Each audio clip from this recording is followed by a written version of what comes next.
Today on RUTV, we find out more about our spring show, Hadestown. Then Mr. Brown will break it down. We'll check in with our Seahawk athletes. And finally, we take a look into the world of entertainment. So don't blink, because it all starts right now on RUTV.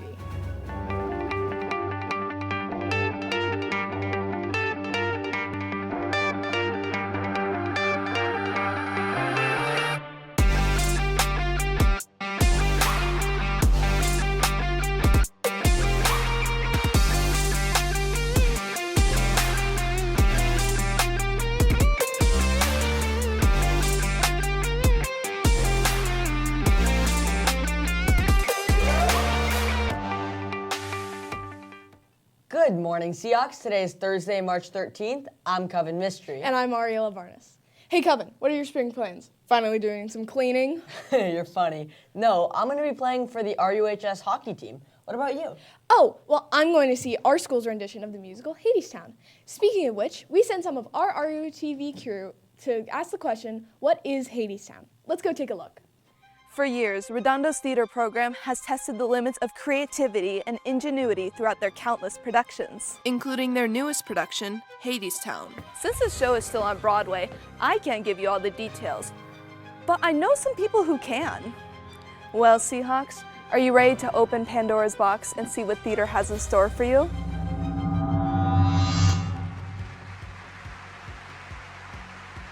Hadestown is rooted in the ancient Greek mythology stories of Persephone and Hades, and then Orpheus and Eurydice. So it takes those actual Greek myths and brings them into a more modern day context. So since the rights just kind of freshly came out and the show is still on Broadway, we do have some restrictions, so we can't post any videos of our rehearsal processes publicly, or film any, live moments from our show. So that's why you're not going to be seeing it on the RUTV.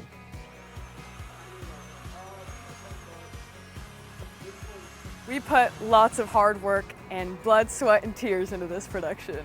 There's so much work. Everything a student has put their time and energy into, and it is, for the most part, student-led and student design, and there's so much effort has been put into by all the students in theater. We are one of the first high schools to do this show, so since it's still on Broadway, we really want to make an impact on what the youth can do when it's recreating shows that are still going on Broadway. I'm just so proud of everyone. It's really exciting. It's a dream come true to do this show. I'm a huge fan of it. And it's so bittersweet to watch because from the very beginning, it's told to you that it's not going to end well, but you're just so drawn in, and it's so important to watch that. So if you like Greek mythology, if you like folk jazz music, if you like just storytelling and drama, and it's a gorgeous show. Come watch. Join us in the RUHS Auditorium, March 22nd, 28th, and 29th at 7 p.m., as well as March 23rd and 29th at 2 p.m. Tickets can be purchased online from $10 to $20 at www.ruhsdrama.com. Come see Hadestown! Come see Hadestown! Come see Hadestown!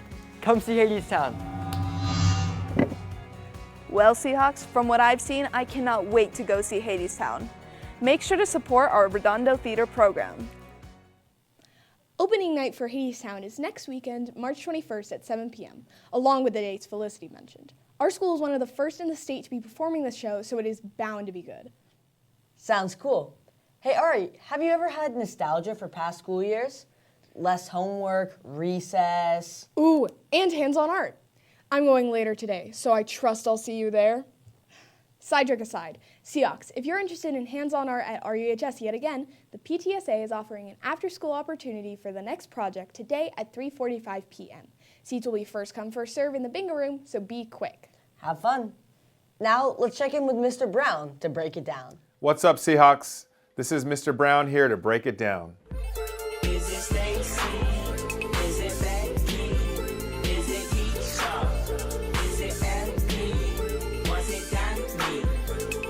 First, I would like to congratulate our boys basketball team on completing a great season.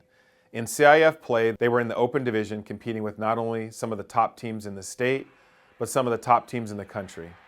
They had a big win against St. John Bosco, and they beat Miracosta twice. In the state playoffs, they advanced to the Southern Regional Finals before falling to Sierra Canyon. Great season, boys. We're so proud of you. Another shout out goes to one of our star wrestlers, Rhea Chugale, who competed in the state wrestling tournament. Great season, Rhea, and way to represent our wrestling program and RUHS. Juniors and sophomores, starting next week, you're going to start taking the CASP state testing. Our sophomores will be taking it for science. We know you are going to do your best, so we thank you in advance for taking state testing seriously. Our scores impact our school rating and may also help you with college admittance. Good luck. Finally, seniors, can you believe it's already mid-March? You have 3 more months of high school left. Cherish these last days with your friends, your classmates, and all of RUHS staff. Continue to make good choices and stay off that no-go list. We look forward to enjoying your senior events with you. Thanks for listening, everyone, and keep on soaring, Seahawks. Thanks, Mr. Brown. A few other changes to consider. Dates changed for the Semester 2 Club Rush. It's now on March 21st at lunch in the Quad. Another date to remember is the Semester 2 Club Food Festival, as it's now on March 19th. With those dates out of the way, let's get to a more interesting part. It's time to check in on our Seahawk athletes.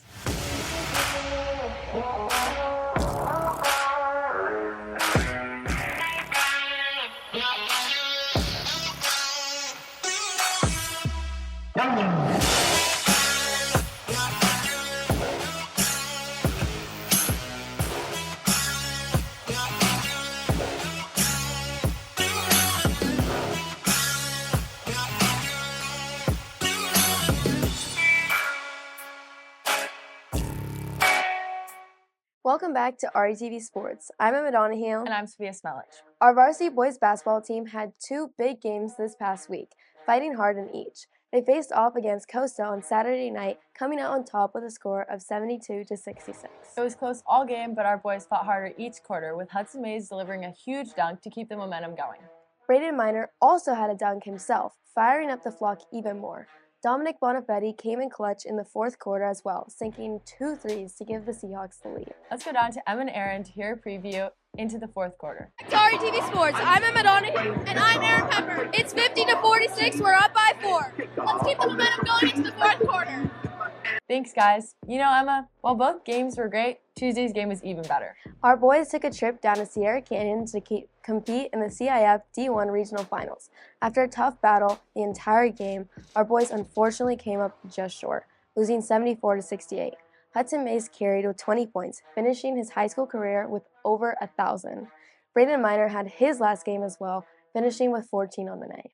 SJ Madison had a huge dunk in the 4th to keep the energy up. He finished the game with 13 points. Great job, boys. We're so proud of how far you've come this season, and congrats on placing 2nd in the regional final. We can't wait to cover you next year. And shout out to the flock all the way to Sierra Canyon to support our boys in their last game.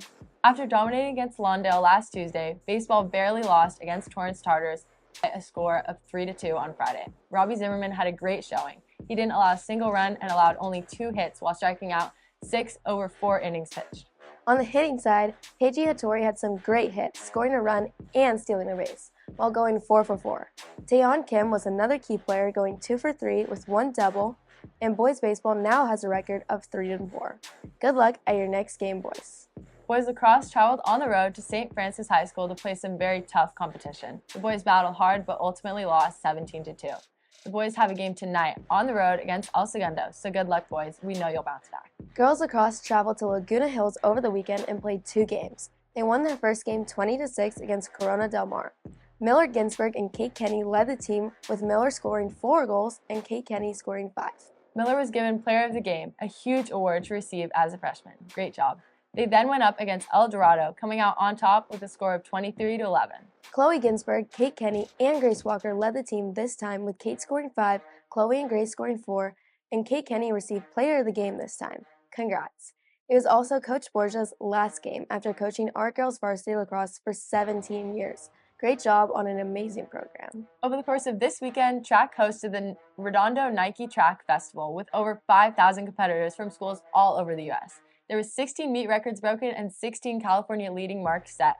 On Friday night, Bo Osmus and Jamie Dines both got third in discus, with Bo also placing fourth for shot put. On Saturday, the morning started with senior Adam Divinity running a blazing fast PR of 4:15 in the mile, placing third, less than a second behind first. The meet ended with the boys varsity 4x4, which our Hogs placed first, second, third, and fourth in their heat. They take the short drive over to Maricosta this Saturday to compete at the Mustang Relay, so good luck. Well, that's all for this week, Seahawks. Have a great weekend. And remember to keep on soaring, Seahawks. Thanks, Emma and Sophia. We always love to see our school sports. I completely agree. Hey, Coven, did you watch the Oscars? No, it's not really my thing. That's why we have Kendall to keep us up to date with the happenings in the entertainment world. Hey Seahawks, I'm Kendall and welcome back to Pop Corner. Let's get right into it. Last Wednesday, Bad Baby dropped a diss track titled Miss Whitman aimed directly at Alabama Barker, daughter of Travis Barker and stepdaughter to Kourtney Kardashian. Within hours, the song racked up over 1 million views on YouTube and sent social media users into a frenzy.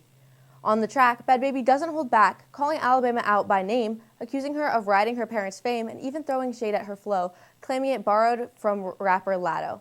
The feud began in last December when Bad Baby accused Alabama of trying to steal her then-boyfriend and father of her child, Levon, while she was battling cancer. Alabama denied these claims, saying that it was actually Vaughn who approached her. The drama escalated when Bad Baby dropped another diss track, Overcooked, earlier this month, making even more controversial claims about Alabama's personal life. Not one to back down, Alabama fired back with Cry Baby, flipping the script and accusing Bad Baby of relationship drama and betrayal within the inner circle. The internet was quick to pick sides, siding with Bad Baby. Users posted an abundance of videos supporting the influencer, some even getting hate comments from Alabama Barker herself. In other news, the 97th Academy Awards took place on March 2nd. The night kicked off with Nora taking the top honor, Best Picture. The film also snagged 5 Oscars, including Best Director for Sean Baker. Among the night's big performances, Ariana Grande and Cynthia Erivo wowed the audience with a magical rendition of For Good from Wicked ahead of the film's much-anticipated sequel. Their powerhouse vocals had everyone talking, and the performance will surely go down as one of the most memorable of the evening. Another highlight came when Emilia Perez star Zoe Saldana made history as the first American of Dominican origin to win an Oscar. Emotions ran high as she took home Best Supporting Actress award, making a heartfelt speech that moved everyone in the audience. Emilia Perez was the most nominated film of the night, and while it didn't win Best Picture, it still took home several awards. This award, however, received backlash when old social media posts by a lead actress in Emilia Perez, Carla Sofia Gascon, resurfaced. The posts, dating back several years, contained controversial comments about race and religion. Gascon quickly issued an apology, but the damage had already been done, sparking further discussion on the film's Oscar campaign. Gascon's groundbreaking nomination as the first openly trans actress nominated for Best Actress in a Leading Role keeps the film gaining traction. Well, Seahawks, what do you think? Should Emilia Perez have won an Oscar? Pop on over at Redondo Union TV on Instagram to let us know. This has been Pop Corner. I'm Kendall Keenan, and we'll see you next time. Thanks, Kendall. And Seahawks, that's all for this week's broadcast. Once again, I'm Coven Mystery. And I'm Ariel Barnes. We hope you all have a wonderful 3-day weekend. And remember to keep on soaring, Seahawks.